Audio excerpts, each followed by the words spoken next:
سڵاوتان لێبێ بە کۆمەڵێ بەرگە و بابەتی نوێ یابووری لە جیانەوە تا کوردستان هاتوونێتە خزمەتتان لە بەرنامەی ژێرخان.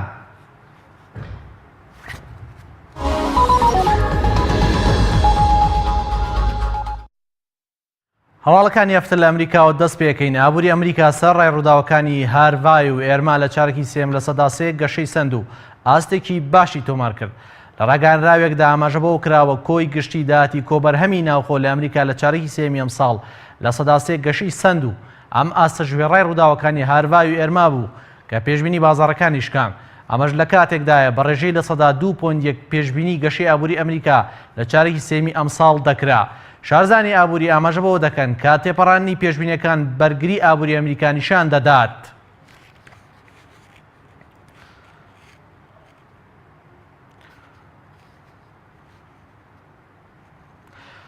وەزیری ئابووری تورکیا جەخت لەسەر ئەوە دەکاتەوە بەم زوغانە بەشێک لە بەرهەمەکانی تورکیا لە بازاڕەکانی رووسیا ساغ دەبنەوە. نیاد زەیبەکچی وەزیری ئابووری تورکیا ڕایگەیاند ئەو بەرهەمە کوشت و کاڵیانی هاوردەکردنیان بۆ رووسیا قەدەغە کراوە،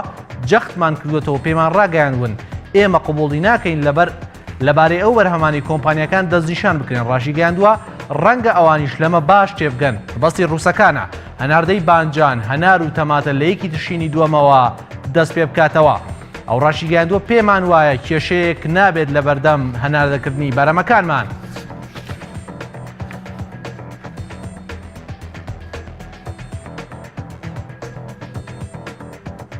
نرخی نەوت ئاواتی بڕی ێوارەی هێنی نرخی نەوت بەرزترین ئاسی لە ماوەی 2 ساڵی ڕابردوودا تۆمار کرد و گەیشتە سەر و 60 دۆلاری ئەمریکی. بە پێی نیشاندەری بازاڕدارایەکان نرخی نەوت بە ڕێژەی نزیکەی لە سەدا 2 بەرز بوونەوەی تۆمار کردو و گەیشتوەتە 60 دۆلار و 35 سنت. ئەوەش بەرزترین نرخە لە کۆتایی چارەی یەکەمی ساڵی 2015ەوە. هاوکات خاوی ئەمریکیش نرخەکەی لە سەدا 2 تێپەڕی کردو و نرخی یەک بەرمیل گەیشتوەتە 53 دۆلار و 93 سنت. ئەم بەرزبوونەوەی هاوکاتە لەگەڵ کەمبوونەوەی ئاسیا ناردەی عێراق و نزیکبوونەوەی بەرهەمێنانی نەوتی ئۆپێک و رووسیا لەسەر درێژکردنەوەی وادی گرێبەستی سنوردارکردنی بەرهەمی نەوت.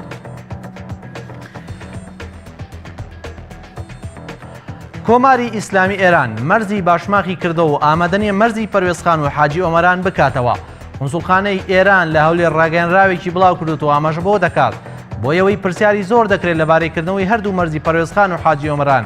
وەک پێشتر بڕیاری لێدرا بوو تا ساش بڕیارێکی نوێ نییە بۆ کردنەوەی ئەو دوو مەرزە. ڕاشی گەیان لەسەر داوای عێراق هەردوو مەرزی پەروێزخان و حاجی ئۆمەران بەداخراوی دەمێنێتەوە، بەڵام مەرزی باشماخ کراوە دەبێت. کۆنسوڵگەری کۆماری ئیسلامی ئێران لە هەولێر پێشنیاریەوە بۆ هاوڵاتیان و بازرگانان دەکات تاکردنەوەی ئەم مەرزە سوود لە مەرزی نێودەوڵەتی باشماخ وەربگرن. دەڵێت هاوڵاتیانی عێراق و ئێران ئاگادار دەکرن سوود لە مەرزەکانی دیکە وەربگرن بۆ هاتوچۆ. هەواڵێکی دڵخۆشکەر بۆ کەرتی کشتتوکاڵی هەرێمی کوردستان وەزیری کشتتوکاڵ و سەرچاوەکانی ئاوی حکوومەتی هەرێم ئاشکرای کرد هەرێمی کوردستان لە بەرهەمە خۆماڵیەکاندا گەیشتوەتە ئاستی خوددابینکاری و پێویستی بە بەرهەمی هاوردەکراو نییە. عەبدولستار مەجید وەزیری کشتتوکاڵ و سەرچاوەکانی ئاوی حکوومەتی هەرێمی کوردستان لە میانی بەڕێوەچوونی فستیڤاڵی هەنار لە هەڵەبجە وتارێکی پێشکەش کرد و ڕاگەیان ئەوەی لە توانایان دابێت بۆ بەرەو پێشوونی کەرتی کشتتوکاڵی لە هەرێمی کوردستان دەیکەن. ڕاشیگەیان هەرێمی کوردستان لە بەرهەمی کشتتوکاڵیدا بە خوددابینکاری گەیشتووە و پێویستی بە بەرهەمی هاوردەکراو نییە. لەگەڵەوەش هاوردە هەر بەردەوامە، ئەوەیش دەگەڕێتەوە بۆ ئەو ئارەزووەی لەسەر بەرهەمی هاوردەکراوەیە. وەزیری کشتتوکاڵ جەختیشی لەسەرەوە کردەوە داخستنی سنوورەکان زیانەکەی بۆ ئەو وڵاتانە زیاترە کە سنوورەکان دەگرن نەک بۆ هەرێمی کوردستان.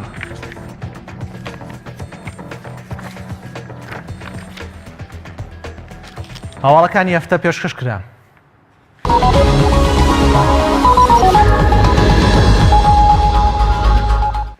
بەڵێ بڕگەی جیاواز لە هەواڵ تایبەتە با کەڵەکردنی سامان لە دەرەوەی باجی حکوومەتەکان بەشێک لە کۆمپانیا جیهانیەکان بۆ کەڵەکەکردنی سەرمایەکانیان و پاراستنی سەرمایەکانیان لە باج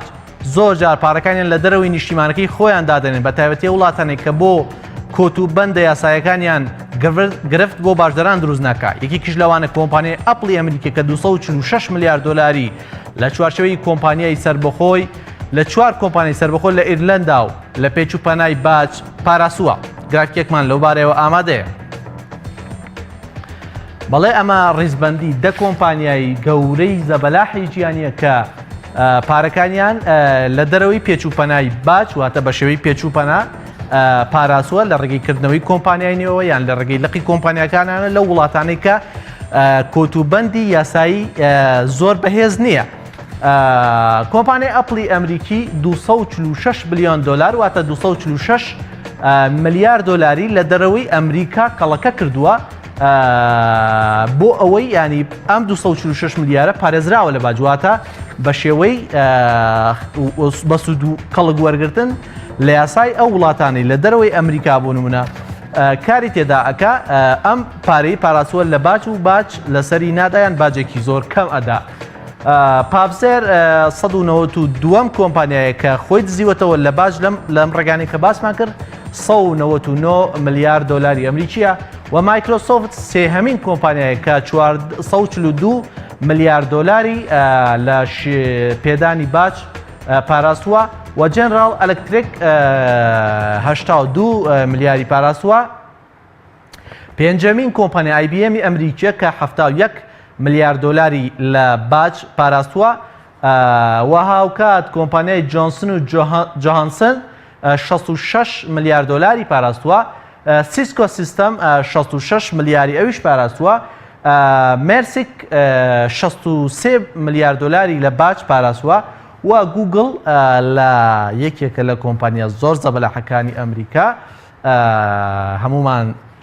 گوگل بەکارێنی گوگل یەکێکە لە سایتە هەرە بەناوبانگەکان کۆمپانیا بەناوبانگی ئەمریکیە 61 ملیار دلاری پاراستووە. ئەکسۆن مۆبیل کە کۆمپانیایەکی نەوتی ئەمریکیە 54 ملیار دلاری لە دەرەوەی نیشتیمانەکەی کە ئەمریکایە پاراستووە. زۆرینەی ئەو کۆمپانیانەی کە سوودیان لە ئەو یاسانە وەرگکە لە دەروی وڵاتی خۆیانەیە و باجی کەم یاخود هەر باج ناسەپێنێ کۆمپانیا ئەمریکەکانن ئاپل، مایکرۆسۆفت، IBM، گوگل، ئەکسۆن مۆبیل واتە لەو دە کۆمپانیایە زیاتر لە 5 کۆمپانیان ئەو کۆمپانیا ئەمریکانن کە ویسویانە لە ڕێی پێچ و پەناوە داهات کۆ بکەنەوە باج نەدەنا وڵاتەکەی خۆیان. ئەمە بڕگەی جیاواز لە هەواڵ بوو.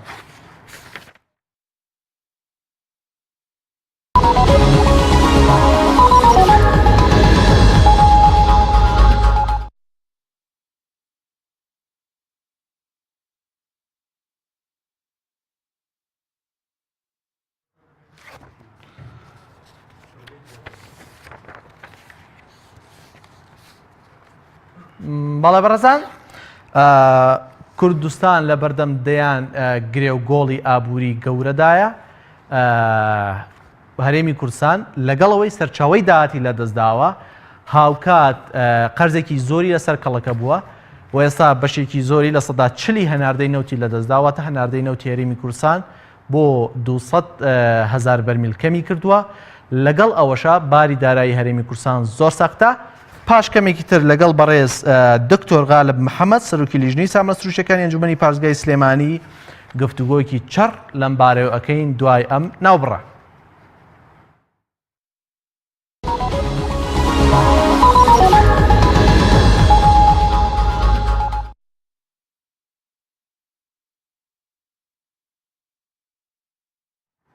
بەڵێ بەڕێزان، تا میوانی بەڕێزمان ئامادە بێ ئێمە دەرخستەی هەفتەی نرخی دۆلارتان بۆ ئەخوێنینەوە. نرخی دۆلار هەفتەی ڕابردوو بە 126,800 دەستی پێکرد و ئەوکات بە 126 و بەشکانەوە بزورن 126,600 دینار بەشکانەوە بازاڕی بەجێهێرش. نرخی دۆلار ڕۆژی شەمە لەکردنەوەدا 126,800 دینار بوو واتە 100 دلاری ئەمریکی یەکسان بوو بە 126,800 دینار. نرخی بانکی ناوەندی بەجێگیری مابوویەوە کە 1 دلار یەکسانە بە 1,190 دینار واتە 100 دلاری ئەمریکی یەکسان بوو بە 119,000 دینار. ئەمە نرخی جێگیری بانکی ناوەندیە. ڕۆژی خستنەڕووی دۆلار لە ڕۆژی یەکشەممەدا 138 ملیۆن و 505,000 دلار بوو و ڕۆژی دووشەممە لەکردنەوەدا نرخی 100 دلاری ئەمریکی یەکسان بوو بە 127,900 دینار. نرخی بانکی ناوەندی یەکسان بوو بە 1,190 دینار و خستنەڕووی دۆلار بە 140 ملیۆن و 690 دینار و 690,000 و 820 دلار بووە. ئەچینە سەر ڕۆژی سێشەممە. نرخی دلار ڕۆژی سێشەمە 100 دلاری ئەمریکی یەکسان بۆ با 126,700 دینار. نرخی بانکی ناوەندی بەجێگیری ماوەتەوە. خستنە ڕووی دلار 138,551,645 دلار بووە. و ڕۆژی چوارشەمە نرخی دلار لەکردنەوەدا 126,750 دینار بووە. نرخی بانکی ناوەندی بەجێگیری ماوەتەوە. خستنە ڕووی دلار 137,164,993 دلار بووە لەلایەن بانکی ناوەندیەوە. ئێمە چینە کۆتایی هەفتە و ڕۆژی پێنجشەمە. و ڕۆژی پێنجشەمە لەکردنەوەدا 126,600 دینار بووە. نرخی بانکی ناوەندی بە 1,190 دینار بووە. خستنە ڕووی دلار بە 140,231,908 دلاری ئەمریکی بووە. واتە بانکی ناوەندی ئەو نەخسووەتە ڕوو بە جۆرە نرخی دلار نرخی هەفتەی دلار بە 126,800 دەستی پێکردو و هاوکات بە 126,600 واتە 200 دینار کەم بازاڕی بەجێشوە. ئەمە نرخی هەفتەی نرخی دلار بوو.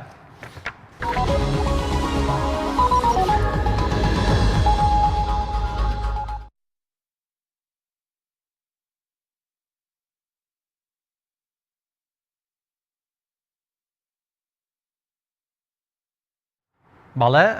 میوانی بەڕێزمان بەڕێز دکتۆر غالب محەممەد علی سەرۆکی لیژنەی سامانسروشەکانی ئەنجومەنی پارێزگای سلێمانی ئامادەیە. ئێمە گفتوگۆ ئەەکەین لەبارەی نەوت و موچە و گەڕانەوەی پارێزگاکان بۆ ناوەند و چۆنەتی مامەڵەکردنیان. بەڕێزیان زانیاریی زۆری لەلایە هەوڵ دەدەین زۆرترین زانیاری لەگەڵ بەڕێزیان بخێنە ڕوو لە بەرنامەی ژێرخان. دکتۆر غالب زۆر بەخێر بێی بۆ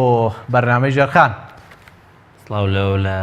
بینەرانی خۆشەویستان. سپاس. پێم خۆشە دکتۆر لەوە دەست پێ بکەم ئایا ئەم دۆخە کە ئێستا هەرێمی تێکەوتووە لە ڕووی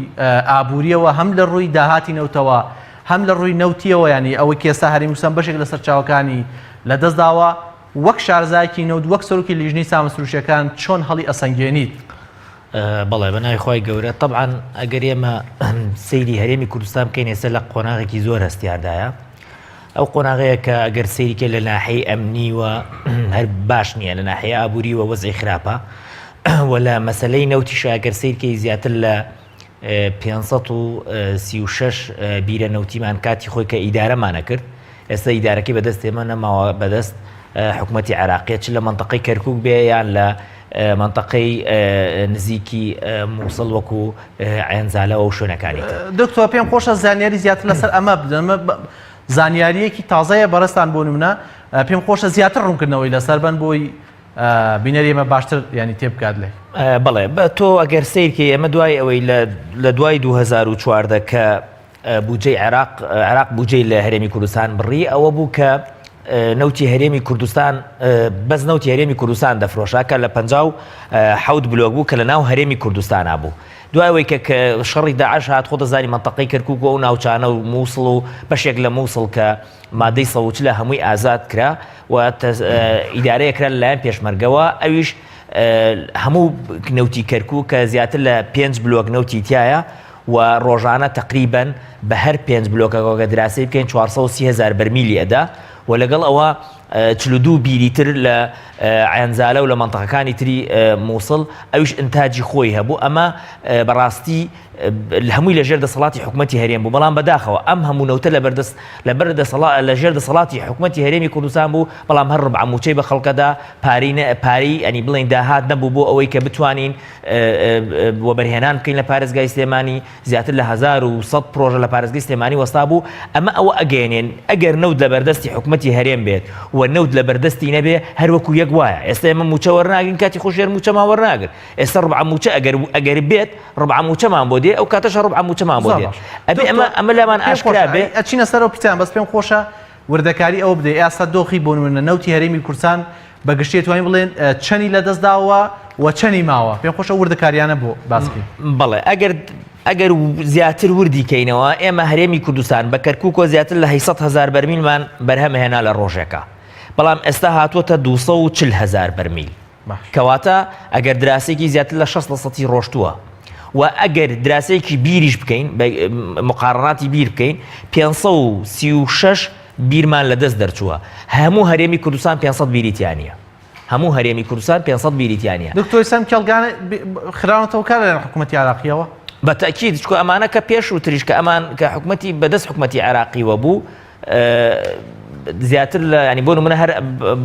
بۆ نمونەیەک بێن معاوانە و بای حەسەن 270,000 بەرمیلی بەرهەم هێنا لە کاتێک لە دەسەڵاتی حکوومەتی عراقی بوو دوایەوە کە پێشمەرگە ڕۆشتە ئەوێ لە جیاتیەوە بیدەن بە کۆمپانیایەکی بۆ نمونە کۆمپانیایەکی ئۆرپی وەکو کۆمپانیایەکی بریتانی بێ کۆمپانیایەکی ئەمریکی بێ کۆمپانیایەکی شارەزا لە بوارەکە چوندایان بە کۆمپانیای کار ئەمە یەکێکە لە پرسیارەکان ئەوەیە کە بڵین بۆ کەرککمان لە دەست دەرچوو کەرککمان لە دەستوو لەبەر ئەوە بوو کە ئێمە نەمانزانی ئیدارەی نەوت بکەین بە شێوەیەکی کارتێکی وەکو کارتێکی سیاسی لەبەر ئەوە هاتین نەوت لە جیاتیەوە بیدێن بە کۆمپانیا بریتانیەکان و بیدێن بە کۆمپانیا ئەمریکیەکان بۆی دیفاعمان لێ بکەن لە کەرکووکە هاتین دامان بە کۆمپانیای کار کە نزیکە لە پارتی دیموکراتی کوردستانەوە بۆی داهاتەکە بۆ بنەماڵی بەرزانی بێ ئەمە زەرەرەکانەدا لە هەرێمی کوردستان لە کەرکووک بێپی بەریتانی کە پێشتر ینی پێش 2014 لەوێ کاریانەکە لەگەڵ کە شەڕی داعش هات ینی ئەوان نەمان لەوێ بەڵێ باشە بۆ نەهاتنەوە دوایی تۆ کە کۆمپانیای کار دەستی کرد بە ئیشکردن لەوێ ئەوان نەهاتن چکە ئەوان بڕوان بە شەریکی نییە بڕوان بم معادلاتانە نییە کە لە هەرێمی کوردستان هەرێمی کوردستان مامەڵەکردنی لەگەڵ کەرتی نەوتە مامەڵەکردنێکی شەفاف نەبووە بە پلان نەبووە بە استراتیجیت نەبووە بە شێوەیەکی ئەکادمی مامەڵی لەگەڵ کەرتی نەوتان نەکردووە هەر نمونەیەکی بەسیط تەقتەق لە 2015 150,000 بەرمیلیەدا لە 2016 حەفدە ئێستا ئەمڕۆ هاتۆتە 14,000 12,000 بەرمیل لە ڕۆژەکە تۆسەی کە ئەم لە ساڵێکە ئەوەندە دابەزێ ئەمە کەواتە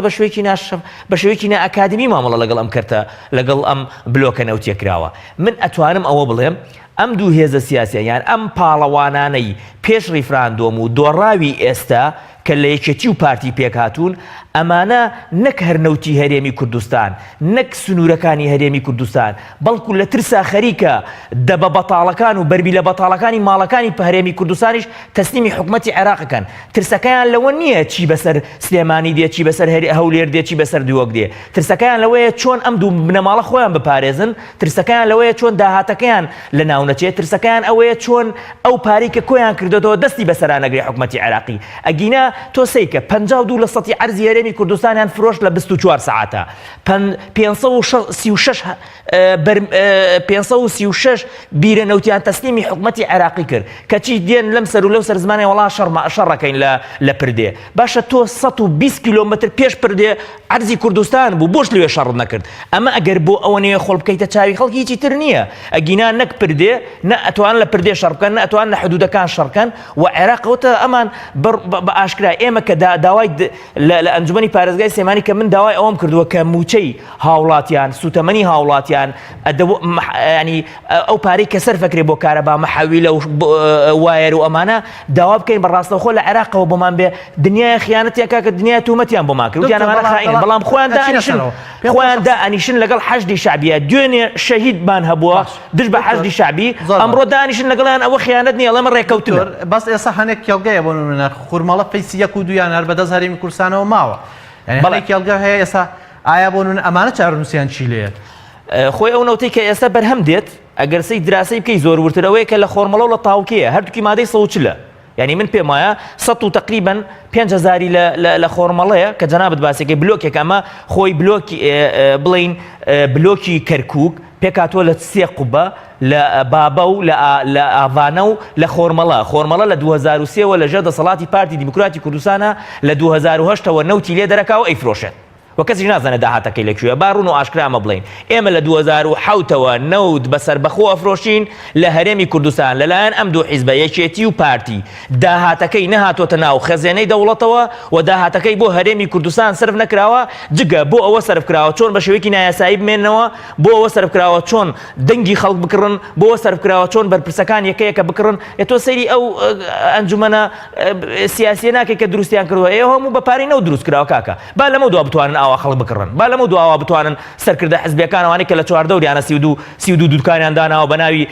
32 حزبەوە 10 دقیق جەبیان نامەیەکیان پێ دەرەکەن یعنی ئەمە هەمووی بە پارەی نەوت کراوە با لەمە دووە بتوانن ئەوانە بکەن زانەتوان بکەن چونکە نەوت ئەم شەڕی نەوت بوو و نەوت هیچ سفادەیەکی بۆ هاوڵاتیانی هەرێمی کوردستان نەبوو جگەلەوەی داماوی بۆ هەرێمی کوردستان هێنا جگەلەوەی بودجەی هەرێمی کوردستانی بڕی جگەلەوەی موچەی فەرمانبەرانی کرد بە ڕووبع جگەلەوەی زیاتر لە 3000 پرۆژەی لە هەرێمی کوردستان وەستا جگەلەوەی وای کرد کە نەوتی سپی بە 150,000 هاوڵاتیان بیکڕێ بنزین بە لتری 900 دینار بکڕێ هیچی تری نەبوو ئەمە دەستکەوتەکانە کە لەلایەن ئەم دوو حیزبە سیاسیە فاشلە بۆ هەرێمی کوردستان بەرهەمهێنراوە. ینی ئێستا وەزارەتی سامانە سروشتەکان زۆر بێدەنگێت لە مانگی 11 هیچ ینی مانگی 11 ساڵی ڕابردووە هیچ راپۆرتێکیشی بڵاو نەکردوێتەوە. تۆ قسەت چییە لەسەر وەزارەتی سامان سروشتەکان؟ ئایا بەڕای تۆ لەمە وڵاتە ئێستا هەرێمی کوردستان گەیشتۆتە ئەم حاڵەتە چی ینی پێویستمان بە وەزارەتێکی بەناوی وەزارەتی سامانە سروشتەکان؟ وزارەتی سامانە سروشتەکان هیچ سوودێکی بۆ میلەت نەبووە جگەلەوەی خۆڵی کردووە بە چاوی میلەتە جگەلەوەی هەوڵدا وزارەتێکی حیزبی بۆ بەڕاستی. من ئەمەندە ئەڵێم ئەمەندە ئەم وزارەتە سکیوریتی بەهێز بووە ئەوەندە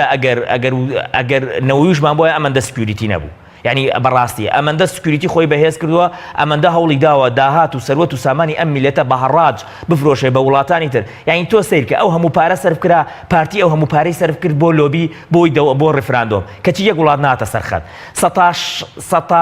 60 نەوتی کوردستان ئەدرا بە تورکیا و بە بەلاش ئەیکرد بە سوتەمەنی بۆ خەڵکەکەی کەچی نەمابینی تورکیا یەک وشەی لەسەر بچێت لەسەر بڵێ نەک لەسەری بڵێ بەباشی سەرێکی قسەیشی کرد بە مەسعود بەرزانی و بە پارتی دیموکراتی کوردستان کەواتە ئێمە پارەمان هەمووی بۆ لۆبیکردن ڕۆشت بۆ لۆبیکردن بۆچی بۆ ڕیفراندۆمە درۆینەکەی مەسعود بەرزانی بۆ مانەوەی مەسعود بەرزانی بە شوەیەکی نایاسایی بەڵام وردە سەیرەکەی دەمچاوەکان هەمووی دەرەکەوێت. زۆر باشە بەس پێ خۆشیانی ئابوووریانە ینی بەڕای تۆ ینی ئایندەی نەوت لە هەرێمی کوردستانە چی لێ خۆتە زانسە لە بەرد وەک خۆتەڵی هەرێمی کوردستان لە بەردەم نەعلەتی نەوتایە ینی لە بەردەم ینی خێروبێری نەوتانیە لە بەردەم نەعلەتیەتی ئایندەی نەوت کەرتی نەوت لە نێوان مەلبانەکان یاری بەغداد چی لێیە؟ خۆی ئەگەر دراسی بکەین ئەم شەڕی نەوتە نە حکومەتی عێراقی شەڕی عەرزەکات نە حکومەتی هەرێمی کوردستان یان من ناڵم حکومەتی هەرزەم نە یەکێتی و پارتی شەڕی هەرێمی کوردستانەکەن هەردوو لا شەڕەکەن بۆی چۆن سەرچاوەکان بۆ خۆیان بەکاربێنن ینی سەرچاوەکان بگرن حکومەتی عێراقی من دەوڵەتی عێراقم من تەکیدم ئەو داهاتی کە لە مەرزەکانە یان لە بیرە نەوتەکانە کە عێراق بیفرۆشێ ئەچێتە خەزانەی دەوڵەت بەڵام گرنگەوەی ئێمە چەندێک ئیستیفادە بکەین لەو خەزانەی دەوڵەتە چەندێک ئەتوانین موچەی فەرمانبەران لەو خەزانەی دەوڵەتە بێنین ئەمە یەک. ئەم برادرانی ئێرەیش کە شەڕەکەن بۆ ئەوی بتوانن نەوتی هەرێمی کوردستان کۆنتڕۆڵکەن وەکو باسم بۆ جەنابەت کرد ئێمە 57 بلۆکی نەوتیمان هەیە لە هەرێمی کوردستان کە بەشێکی مادەی 140ە و 5 بلۆکی تریشمان هەیە لە کەرکووک یعنی ئەمانە ئەبێ ئێمە بڵین 3 بەشە ئێستا سەرچاوی نەوت لە هەرێمی کوردستان 3 بەشە بەشێکی کە لە ناو هەرێمی کوردستانە بەشێکی مادەی 140 کە لە 2003 لە ژێر دەسەڵاتمان بووە وەکو خۆرمەڵە کە جەنابەت باس کرد وەکو شوێنی تر بۆ نمونە کۆرمۆرە وەکو شوێنێک ئەو شوێنانەی کە هینە و شوێنێکی تریشەیە کە پێ و تریش سەرچاوەیەکی ترەیە کە کەرکووکە ئەویش لە 5 بلۆکەکەی کە ئاڤانا و بای حەسەن و جبور و خەباز و بابە و ئەوانەیە کە ئەمانە هەمووی ئەبێ ئەوەی کە ئێمە دراسەکەین ئەمانە چۆن ئیدارەکرێت ئێستا ئەوەی بەشێکی کەوتۆتە ژێر دەسەڵاتی حکومەتی عێراقی ئەو بەشەی کە ماوەتەوە لە ژێر دەسەڵاتی حکومەتی هەرێمی کوردستانە بەڵام ئایا حکومەتی عێراقی ڕازی دەبێ ئەمان ئیداری بکەن ئایا حکومەتی عێراق وەری ئەگرێتەوە من پێم وایە ئەگەر ئەمان بتوانن ئەم نەوتە بە شێوەیەکی مشتەرەک ئیدارە بکەن و تەسلیمی دەستی حکومەتی عێراقی بکەن بەڵام بە مەرجێک بتوانن موچە سوتەمەنی شتی کارەبا ینی بۆ نمونە وایەر و ئەوانی بودجەی کارەبا ئەوانە و هەوڵیش بدەن ئەو غازەی کە لە کۆرمۆر بەرهەم دەهێنرێت بۆ تەولیدکردنی کارەبا بێ بۆ هەر سێ مەحافەزەکە من پێم وایە ئەمە لە قانجازای هاوڵاتیانە چونکە یەکەم ئێمە داهاتەکەیمان دەست ناکەوت نەمانەزانی چەندە وەکو خۆتیش باس کرد لە مانگی 11 کەس ئاگای لە راپۆرتێکیش نەکراوە لەسەر نەوت کەچی ڕۆژانە بە سەعاتیش ئەگەر سیرکەی حکومەتی عێراقی داتەکان خۆی بڵاوکاتەوەی حکومەتی عێراقی داوایم کەڵگانە نەوتیانش بکە کێسە لە ژێر چنگی دەسەڵاتدارانی هەرێمی کوردستانە بەتەکی داوای ئەوە شکات و خۆرمەڵەش داوای خۆرمەڵاکات چکە لە مادەی 140 داوای تاوچیەکە داوای ئەو شوێنانەی ترەکە و بۆ معلوماتی خۆتش هەر مەسەلەکە لەبەرەوە مەسەلەی شابووری ئاگدار بە مەسەلەی ئەو فیشخابورە مەسەلە ئەوە نییە هەر بڵین بۆ ئیبراهیم خەلیلە نا بۆ بۆریەکەیشە چکە لە بۆ ئەو بۆریەی کە موسەلەسێکە ئەگەر سەیکەی کەرکووک ئەجا دێت بۆ تکریت ئەجا لە تکریتەوە چێتە مووسڵ و ئەڕاتە فیشخابور و ئەگەر سەیریشکەی لە کەرکووکۆ ئەو خەتەی کە حکومەتی هەرێم کێشاوەتی ڕێک ڕاتە ئەوێ یعنی هەردوو خەتەکە لە کۆتاییدا یەک شوێن ئەگرن لە یەک شوێنە تێکەڵ ئەبن بەو خەتەی کە ئەڕوا بۆ تورکیا ئەنجا عێراق ئێستا خەریکی ئەوەیە کە ئەو بۆریە چاکە پۆرە کۆنەکە کە لە ساڵ 1970 تقریبا 76 و 75 دروست کراوە ئەگەر ئەوە چاکەوە پێویستی بە هەرێمی کوردستانیش نابێت کە لەو بۆریەوە نەوت هەناردەی دەرەوە من هەر ئەوەندە دەڵێم ئەگەر ئێمە سوودمەند نەبووین لە نەوت بەهۆی ئەم لە 2007ەوە حکومەتی هەرێم نەوتە فرۆشێت و داهاتەکەی بۆ کەس نەبووە و هیچ هاوڵاتی هەرێمی کوردستان سوودی لەم داهاتە نەبینەوە بەشکەم ئەم نەوتە تەسلیمی دەستی عێراق بێ ئێمە سوودمەند بین لێی زۆر باش چارەنسی گرێ بەستە نێودوڵەتیەکان کە وڵاتان لەگەڵ هەرێمیان کردووە ئەوە چی لێت پێش هەموو شتێک ئەو گرێبەستانەی کە حکومەتی هەرێم کردوێتی گرێبەستی حزبی بووە هیچی گرێبەسی بە شێوەیەکی ئەکادمی نەکراوە گەر هەمووی بخوێنیتەوە سەرەکەی بۆ نمونە ئاخر گرێبەسی لەگەڵ ڕۆزنەفتا کردوێ 80% داهاتەکەی بۆ ڕۆزنەفتە 20% بۆ هەرێمی کوردستانە لەم لە هەموو دنیا عەقدی عقوداتی وانە بۆ ئەم عەقدانە کەسێک کردوێتی کە خۆی پشکی هەیە لێی بۆ نمونە کۆمپانیایەکیان هێناوە پشکیان هەیە لێی خۆیان پشکیان هەیە لێی هاتوون اتفاقیان لەگەڵا کردووە ئەم گرێبەستانە بەشێکی زۆری دەوری نامێنێ و بەشێکی زۆریشی هەڵەوەشێتەوە ئەو کاتە حکومەتی عێراقی خۆی لەگەڵ ئەو کۆمپانیانە ڕێکەکەوێ من هەر ینی ئەبێ ئەوەش بزانین بەڵام دکتۆر بەشێکی قسە لەسەرەوە ئێستا کۆمپانیەکان بۆ نوەیەکی لەوانە ڕوز نەفتە زۆر جەخ لەسەر گرێبەستەکەی لەگەڵ هەرێمی کوردستان تەنانەت ئەو شەوەی بۆ نمونە گەماڕۆی هەولێر درابوو ئەو شەوەیانی گرێبەستەکەی ئەعلان کرد چونکە قسەیەک هەیە شۆڤەکارانی بواری وزە زۆر قسە لەسەر ئەماکەن کە ئێستا ینی تەنانەت ئەوانیشی لە ناوەندە وروپیەکانە زۆر جەخ لەسەرم بکەنەوە ئەو کۆمپانیانەی ئەو پارەی دەستیان نەکەوێت لە هەرێمی کوردستان و پارەی دەستیان ناکەوێت لە عێراق بۆیە ڕەنگە ئامادە نەبن گرێبەستان هەڵوەشێنەوە ئەو گرێبە ئەگەر سەیری دراسی عێراق هەمووی بکەی بە سێ قۆناغ تێپەڕی پێش قۆناغی مەلیکی کە ئەو عەقدانەی کردبوو هەمووی لە زەرەری خەڵکا بوو عێراق هەر استفادەی لێ ناکرد یعنی تۆسێکە تا ساڵ 1952 لە 27 نەوتی دەرێنەوە تا ساڵ 1952 میلیۆن دۆلار ئیسیفادەی کرد بۆ عێراق بەڵام دوای ئەو عەقدەکەی تازە کرەوە کردی بە شەراکەت ئەو عەقدەی کە ئێستا هەیە حکومەتی هەرێم کردی بە شەراکەت بوو دوای تەئمیمی نەوتی کرد دوای ئێستا خەدەمی باشترین عەقدە بە تایبەتی بۆ ئەو وڵاتانی کە نەوتەکەیان بە ئاسان دەرەکرێ و مەسروفاتی کەمترە و جیلۆجیەنیش نەوت زۆرە لە مەنتەقەکە لەبەر ئەو عەقدانە بەشێکیان ئەتوانم بڵێم قسەکە زۆر جوانە بۆ نمونە ڕۆزنەفت بۆ لەو شەوەی کە هەولێر پلامار هەولێر ئەدرێ ئەو دێ عەقدەکە بڵاوەکاتەوە ئەوە ئەوێ مەساڵحی خۆی بپارێزێ ئەوێ بڵێ من عەقدم کردووە لەگەڵ حکومەتی هەرێمە ئەبێ حکومەتی عێراقیش التیزام بکە بەس پێم وایە لە کۆتایەکەیە حکومەتی عێراقی و ڕۆزنەفت و چه حکومەتی هەرێمیش بێ ئەبێ بە اتفاق هەوڵ بدەن ئەو عەقدانە جارێکی تر سەیر بکرێتەوە چونکە ئەو عەقدانە من لە زۆر وتومە هەموو سەروەت و سامانی ئەم میلەتەیان خستۆتە سەر سینێکی ئاڵتوون دایان بەو کۆمپانیانە زیاتر لە 6 کۆمپانیان هێنا لەم دەبەرە ئیش بکە بۆی پشتیوانی بۆ خۆیان دروستکردن بەڵام بەداخەوە ئەو کۆمپانیانەیش پشتیوانیان بۆ دروست نەکرد لە ماوەی 24 سەعاتە بینیمە 52% عەرزی هەرێمی کوردستان تەسلیم کرا و ئەو 52% پێم وایە عەرزە ئاڵتوونیەکانی هەموو چوار پارچەی کوردستانە نەک هەرێمی کوردستان هەر چوار پارچەی کوردستان ئەگەر دراسی بکەی هیچ عەرزێکی وەکو ئەو عەرزە بە نرخ نییە لە بواری نەوت و غاز و ئەوانەیە هەر بۆیە ینی حکومەتی عێراق و حکومەتی هەرێمی کوردستانیش ینی زۆر جەخ لەسەر ئەو ناوچانەکەنەوە دکتۆر پێم خۆشە ینی خەڵک تەورێکی تری گرنگ کە ئەمەوێت لەگەڵ بەڕێساباتی کە مەسەلەی موچە و مامەڵەی ئەوەی لەگەڵ حکومەتی ناوەندا دکتۆر خەڵک زۆر چاوەڕێی ئەوەیە کە موچەکەیان کەیەت کەی عەبادی موچیان نێرێ کەی حکومەتی هەرێمی کوردستان موچیان ئەداتێ و هەڵوێستی ئێوە چییە بێ لەم نێواندەیە بەڵێ ئێمە مەجموعەی ئەندامی ئەنجومەن بووین نووسراوێکمان تەقدیم ئەنجومەن کرد کۆبوونەوە لەسەری کرا من وەکو خۆم پێم وابوو بەڕاستەوخۆی لە کۆبوونەوەش ئاماژەم بۆ کردووە کە بەڕاستەخۆی مامەڵە لەگەڵ بەغایە بکەین بۆ ئەوەی بتوانین موچە و بوجە و تەنمی ئەقالیمی محافظەی سلێمانی و لەگەڵ ئەوەی کە سوتەمەنی لە عێراقەوە داوا بکەین بەڵام بەداخەوە بەشێک لە ئەندامەکانی ئەنجومەن بڕوایان بەوە نەبوو دەگیاندا لەسەرەوەی کە 15 ڕۆژ داوا لە حکومەتی هەرێم بوون هەرچەند من پێم وایە حکومەتی هەرێم ناتوانێت حکومەتی هەرێم بە 536 بیرە نەوتی کە هەر بیرێکی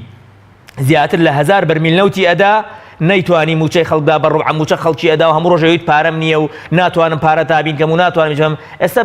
بەم وەزعە هەر ناتوانێت دابینیکە هەرچەند نەزانم دوو حیزبەکە زۆر دەوڵەمەند ناتوانم موچەی خەڵکدە بەڵام ئەوشم لا ڕوونە کە ئەم دوو حیزبەن دیار بە خەڵک نادەن جگە لەوەی پارە لە خەڵکە بن پارە بە خەڵک نادەن ئێمە لای من ئەمە ڕوونە بەڵام ئەبێت هەموو لایەک زەخت و ئێستا ئەوەی کە قانون بڵین ئەوەی کە شەرعێتی ماوە ئەوەی کە گرنگە ئەوەی کە ئەتوانێت دەسەڵاتی باڵایە لە پارێزگای سلێمانی ئەنجومەنی پارێزگای سلێمانیە ئەبێ خەڵک لە مەودووە بێتە بەردەم دەرگای ئەنجومەنی پارێزگای سلێمانی داوای حەق و مافی خۆی لەو ئەندامە ئەنجومانانە بکات چکە ئێمە تا 5 ڕۆژەوە 5 ڕۆژی ڕۆیوە ئەو دە ڕۆژەکەی تر خۆ بزانم موچەمان پێدا و ئەنجا ڕوبع موچەشمان ناوێ بەڕاستی یعنی ڕوبع موچە چ سفادێکیە مامۆستایان چەندین جارە مانەگرن لەبەرەوە ڕوبع موچەیە ئەڵێ نەبێ موچەی کامل وەرگرنی ئاخر ناکرێت تۆ ئێستا مۆزەفی کەرکووک کامل موچە وەرگرێ نەوت بە 50,000 بێ بنزین بە لتری 400 دینار بێ لەم دیوە ڕوبع موچە نەبێت نەوت بە 150,000 بێ بنزین بە 900 دینار بێ مەحاولە نەبێ بۆی کە مەحاولەکەی سوتا چایکەین و بڵین داوا لە حکومەتی هەرێمەکەین من پێم وایە ئەنجومەن ئەگەر بەم داواکردنەی بوەستێ کە لە حکومەتی هەرێمی کردووە جگە لەوەی وەرە بڵین هەر جگە لەوەی شتێکی بە من بە شتێکی تافه و شتێکی هیندا ئەنەم هیچی ئیسفادەیەکی نابێ بۆ خەڵک بەڵام ئەبێ خەڵک لەمە دووە بێت یەقەی ئەنجومەن بگرێت بۆ ئەوەی ئەنجومەن بەڕاستە و خۆیی داوای موچە و بوجە و تەنمی ئەقالیم و سوتەمەنی لە عێراق بکە ئەگەر عێراق دای پێمان ئەوە ئێمە دەستخۆشی لەکەین ئەگەر نەیدا ئێمەش وەکو هاوڵاتیەکی هەرێمی کوردستان کە بەشێکین لە عێراقەوە پێی ئەو دستورەی کە هەموو ڕۆژێک بەغدا باسیەکە بۆمان ئەتوانین داوای حەقی خۆمان بکەین یعنی هیچ عیب نییە ئەندامەکانی ئەنجومەن هەمویان بڕۆن لە بەغا هەمومان بەیەکەوە بڕۆین لە بەغا شکات لە حکومەتی عێراقی بکەین بۆچی بوجە و موچەی پارێزگای سلێمانیەدا ئەوە عیبە هاوڵاتیەکانمان دیار لە گیرفانیان نەبێ ئەوە عیبە لە هەموو پارێزگای سلێمانی دەوام نەبێ ئەوە عیبە نەخۆشێک بڕاتە ناو نەخۆشخانەی پارێزگای سلێمانی دەرمانی نەبێ ئەوە عیبە سوتەمەنی لە وڵاتێکین کە 4 ملیۆن و نیو بەرمیل ڕۆژانە ئەنێرێتە دەرەوە نەوتی خاو ئێمە نەوتی سپی نەتوانین بۆ هاوڵاتیان دابینی بکەین پێم خۆشە ینی قسە لەسەر ئەم نقطەیە بکەم نەتەوەی گرتوەکان یان کۆبیش لە کۆبوونەوەی ینی لانەکانە بە ڕاستەخۆمەی وتۆ کە مامەڵە لەگەڵ ینی ئەوان لەگەڵ ئەوە نین کە پارێزگاکان مامەڵە ڕاستەخۆ لەگەڵ حکوومەتی بەغدایە بکەن وە بەغداش هەستەکرێت زۆر ئستعدادی لەگەڵ ئەم جۆر مامەڵەیان نییە باشە ئایا بۆ نمونە ئەم تەزمینی ئەم ڕێگای ئێوە ینی چی ینی بۆ نمونە سوورن لەسەری ئوستاد ئێمە بە هیچ شێوەیەک نامانەوێت لە هەرێم جیابینەوە ئێمە کارمان نەکرۆ بۆی لە هەرێم جیابینەوە هەرچەند ئەگەر ڕاست بڕۆیت ئێمە حەقی ئەوشمانەیە لە هەرێم جیابینەوە چونکە ئەم هەرێمە هەرێمێکی دیکتاتۆرە هەرێمەکە کە سەرۆکەکەی ناشەرعیە هەرێمێکە کە ئەنجومەنی وەزیرانەکەی هەموو دەسەڵاتێکی ئێمەی بردووە بۆ خۆی هەرێمێکە ئەگەر دراسەی پارێزگای سلێمانی بکەی پارێزگاکەی لە ساڵی 1940 دەسەڵاتی زۆرتر بووە وەکو ئێستاکە کە 2017ەیە کەواتە ئێمە لەلایەن حکومڕانیەکی کەم کە کەمینەیە لە هەرێمی کوردستان هەموو دەسەڵاتێکی ئەم پارێزگایانە بردووە تا ئێستا نایڵن ئێمە پارێزگایەکی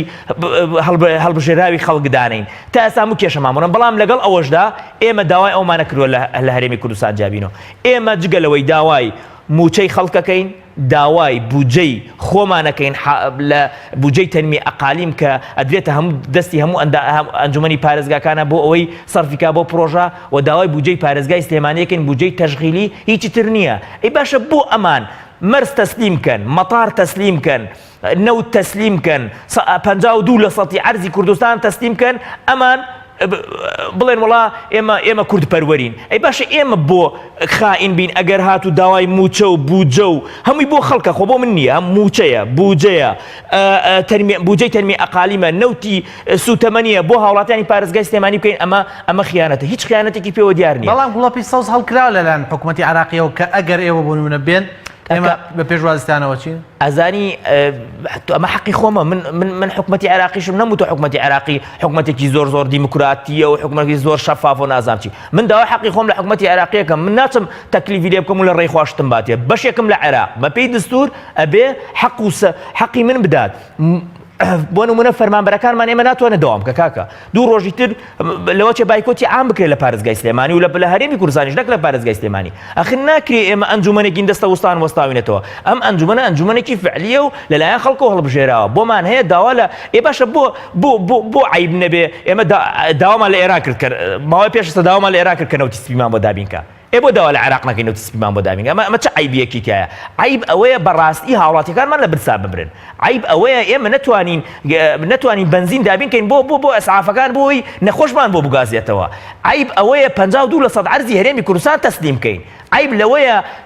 لە پردێ شەڕ بکەین و 150 کیلۆمتر پێش ئەوەمان دۆڕاندە بێت و بین فشەفش بکەین بەسەر خەڵکەوە عیب ئەوەیە هەموو دنیا پێت بڵێ ڕیفراندۆمەکە و ڕیفراندۆمێ بکەی کە 152% عەرزی کوردستان تەسلیم بکەیت و ئەوە وەزعی خەڵکە هەموو ڕۆژێک دەیبینی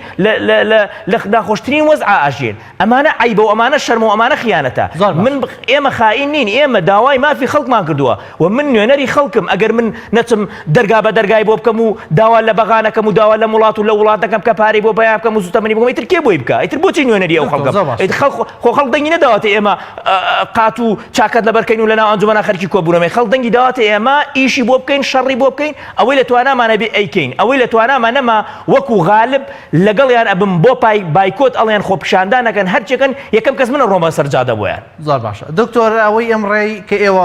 بڕواتان وایە کە ئەمە کۆتایی ڕێگای پێویستە بگەڕێنەوە بۆ بەکە زۆرینان من وەکو خۆمەڵم بە ناوی کەسەوە قسە نەکەم نە بە ناوی زنەوە گۆڕانەوە قسەوەکەم نە بە ناوی فراکسیۆن نە بە ناوی ئەنجومەنەوە وەکو غالب ئەڵێم ئێمە داوای ئەوەمان نەکردووە لە هەرێم جابینەوە بەکو خۆم داوای ئەوەمان کردووە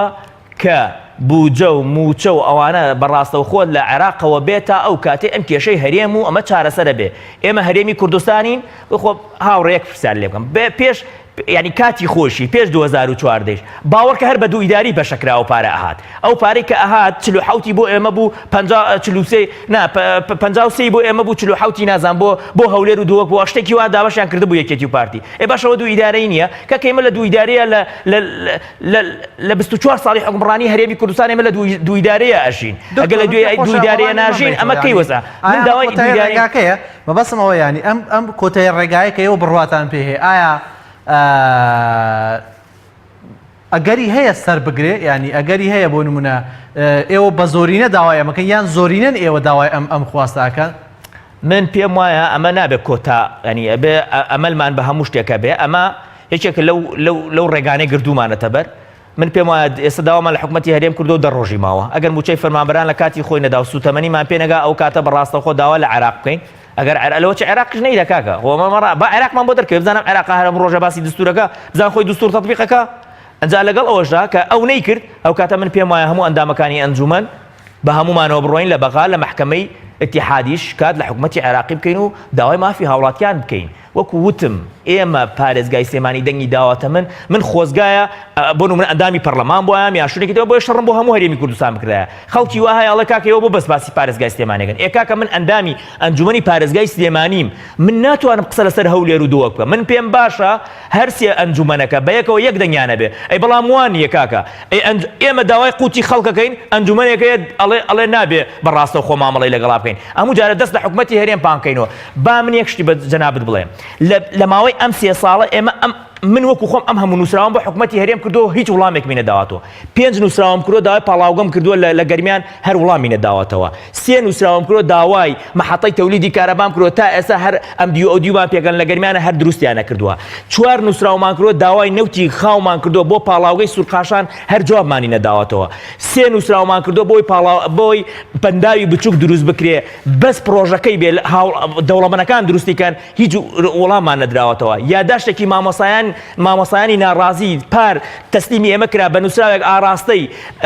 ئەنجومەنی وەزیرانمان کرد هەر وڵامانیان نەداوە پرۆژەیەکمان حازر کرد کە موچەی کە ئەو ڕبع موچەی کە بە خەڵکی ئەدەن ئەو بەشەی کە ئەمێنێتەوە لەسەر خزمەتگوزاریەکان و باج و کارەبا و ئەوانە بتوانن پارەکەی بدەن پرۆژەکە ئێمە و هەولێریش کردمان کەچی هەر وڵاممان نەدراوەتەوە ئیتر ئەم حکومەتە کە وڵامی ئێمە ناداتەوە خێرە هەموو ڕۆژێک بێ ئێمە نووسراوی بۆ بکەین من پێم وایە شتێک ناوە نەماوە بە ناوی حکومەتی هەرێمەوە مەجموعەیە کەسی مافیا ئەیبەنە ڕێوە و تەواو لەبەر ئەوە داوای حەقی خۆمان لە حکومەتی هەرێم و لە حکومەتی عێراقیش بکەین هەر کامیان نەیکرد ئەو کاتا چی شکاتیان نەکەین و داوای حەقی ئەو خەڵکە دکتۆر کۆتا پرسیارمەکەم بەڕای تۆ بە کورتی وەڵام بیتەوە چارەسەر چییە؟ چارەسەر بۆ چی؟ ینی بۆ چارەسەر بۆ چارەسەرکردنی دۆخی موچەی فەرمانبەرانی هەرێمی کوردستان چارەسەر بۆ ڕێکەوتنی نەوتی بەڵێ چارەسەر ئەزانی ئەگەر بۆ موچە بڵێ چارەسەر ئەوەیە بگەڕێینەوە بۆ عێراق نەک وەک مەحافەزە وەک هەرێمی کوردستان و داوای ئەو شتانەی کە ئێمە لێرە نازانین ئیشی پێ بکەین یان بەکاری ئێنین بۆ شتی شخصی و بۆ بنەماڵەیەک تەسلیمی دەستی عێراقی بکەین بۆی موچەی فەرمانبەران بدات چونکە حەقی شەرعی خۆیانە 2 ساڵە تەحملی ئێمەیان کرد 3 ساڵە تەحملی ئێمەیان کردووە فەرمانبەران لەمە دووە ناتوان تەحملمان بکەن و ئەبێ ئێمە سوپاسیان بکەین و دەستخۆشیانیش لێ بکەین و ئەو پارەشی کە بردوومانە بیان دەینەوە ئەمە یەک دوو بۆ مەسەلەی سوتەمەنی ئێمە یا داوا لە عێراق یان لە هەرێمی کوردستان پاڵاوگە دروستکە و نەوتی خاوی بۆ دابینکە بۆی سوتەمەنی سلێمانی دابینکەین ئەمە یەک یان ئەگەر ئەمە نەکرا داوا لە حکومەتی عێراقی بکەین بنزین و گاز و نەوتی سپیمان بۆ بنێرە چونکە حکومەتی هەرێم زوو نووسراوەکەی وڵامانی هەر نەدایەوە کە داوای ئەوماکردنەوتی سپی دابینکە بۆ هاوڵاتیان بۆ مەسەلەی ئیدارەکردنی بلۆکە نەوتیەکان ئەبێ حکومەتی هەرێم لەگەڵ عێراقا ڕێکەوە بۆ ئیدارەدانی ئەگینا هەتا ئەو بلۆکە نەوتیانە تەسلیم نەکرێ وەزعی هەرێمی کوردستان هەتا بێ بەرەو خراپی ئەڕوا لە هەموو دۆخەکە یان لە هەموو بوارێکە لە بواری ئابووریە لە بواری داراییە لە بواری ئەمنیە لە هەموو بوارێکە لە بواری سەحیە و لەگەڵ ئەوەشدا کاکە ئێمە مەجموعەیە شتەیە لەسەر حکومەتی فیدراڵە بۆمانی دابینکە وەکو ئەنجومەنە بێ داوای کەین دەرمانە خۆراکە و مەجموعەیە شترە ئەبێ داوای بکەین و لەگەڵ ئەوەشە ئێمە ئەبێ پلانمان هەبێ بۆ ئەوەی کە مەجموعەیە شوێنترێ نابێت تەسلیم بکرێ بە ئاسانی بە حکومەتی عێراقی بێجگەلەوەی ینی تۆ سیرکە یەکێتی و پارتی هەر شوێن تەسلیمەکەن بێ ئەوەی ئیتیفاقێکیان هەبێ کەسیش نازانێت ئیتیفاقانەی ئەگەر کردی بێتیشان کەس نازانێت ئیتیفاقەکە من تەکیدم ئیتیفاقە لە مەصالحی هەرێمی کوردستانی لە مەصالحی هەردوو بنەماڵەکەیە لەبەرەوە ئەبێ ئێمە بزانین چۆن بۆ نمونە ئەگەر کۆرمۆر تەسلیم کرێ کارەبا لە کوردستانە نامێنێ يعني تو نابي أبى دراسي بكي نابي أمانة بيلي بأسان لدست حكومتي هريم بروا أبي مشترك تعاملي لقلاب كري بەڵێ بەڕێز دکتۆر غالب محەممەد سەرۆکی لیژنەی سامان سروشتەکانی ئەنجومەنی پارێزگای سلێمانی سوپاس بۆ بەشداریکردن سوپاس بۆ زانیاریەکانت بۆ بینەری ئێمە سوپاس.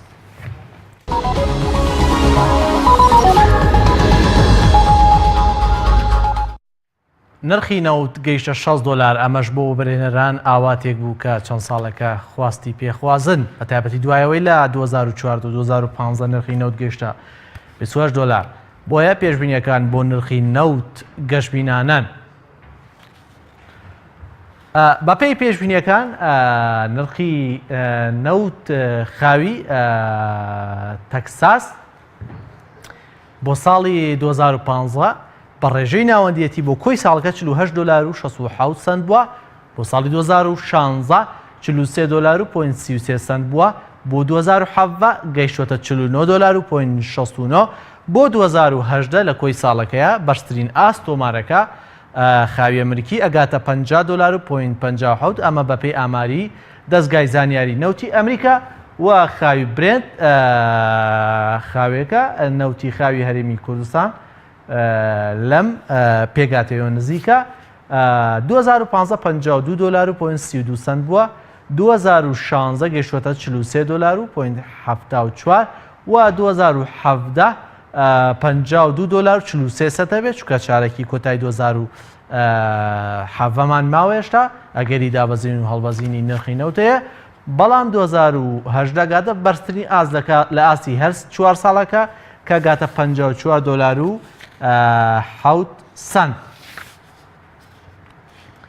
بەڵێمە خشتەیەکی ئەمە دەلیفکس خشتەی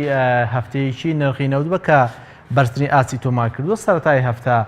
نرخی نەوت بە $57 دەستی پێ کردووە و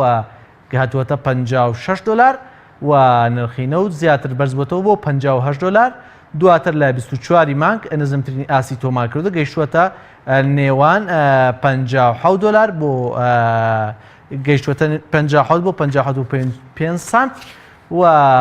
لە کۆتایی 24 کۆتایی ڕۆژداواتە لە کاتی داخستنی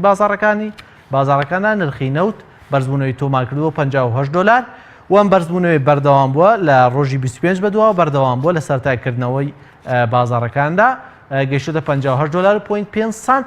و ڕێژەکە بەو شێوەیە بەردەوام بووە تا ڕۆژی 26 مانگ دابەزینێکی کەمی پێ بەخۆ بینیوە هاتوۆتەوە $58 و 26 مانگ بە شێوەیەکی یەکسان لە خوار و $58.5 سنتەوە بووە بەڵام لە 27 مانگ لە کۆتایی 26 مانگ بۆ ینی لە داخستنی بازاڕان نرخی نەوت بەرز بووەتەوە لە 27 مانگ نرخی نەوت گەیشتوەتە $59 ئەمە ئاستێکی زۆر گەورە بوو ئاستێکی زۆر یان ڕێکۆردێکی تازە بوو بۆ نرخی نەوت 59.5 سنت و لە دوای 27 مانگەوە نرخی نەوت بەرزنزمی پێوە بینەوە لە نێوان 59 بۆ 59.5 ینی بە پاشان بەرەو کۆتایی مانگ 27 ئەمە 27 بوو بەڵام و هاوکات لە 28 بۆ لە کۆتایی ڕۆژەکانی 28 نرخی نەوت بەرزبوونەوەیکی بەرچاوی بەخۆ بینی گەیشتە 6 دۆلاری ئەمریکی ئەمەش کاریگەری وەستانی نرخی وەستانی هەناردەی نەوتی کەرکووک و وەکەمبوونی هەناردەی عراقی پێوە دیار بوو هاوکات ئەو پێشبینیانەی کە هەبوون بۆ ڕێکەوتنی نێوان وڵاتانی ئۆپیک و نزیکبوونەوەیان بۆ ڕێکەوتن درێژکردنەوەی وادەی ڕێکەوتنی گێڕانەوەی هاوسەنگی بازار و کەمکردنەوەی ئاستی بەرهەم لە بازارەکاندا هاوکات لەگەڵ ئەوەش ئێستا پاڵاوگەکانی ئەمریکا پاکراونەتەوە ئەم پاڵاوگانە ڕێژەیەکی زیاتر نەوت بەکار ئەبەن لەگەڵەوەش ئێمە خۆتە نەزانن بەرەو وەرزی زستانە چین وڵاتان زیاتر پێویستیان بە نرخی نەوتە بێ بە پێی پێشنیەکانی دەستگای زانیاری ئەمریکا ئەم زستانە زۆر سەختە بێ و ئەمریکا پێویستی بە وزەیەکی زیاترە بێ بۆ ئەوەی بتوانێت ژیانی هاوڵاتیان پێویستی سوتەمەنی هاوڵاتیان دابین بکە ئەمە پێشبینیەکان بوون بۆ نرخی نەوت.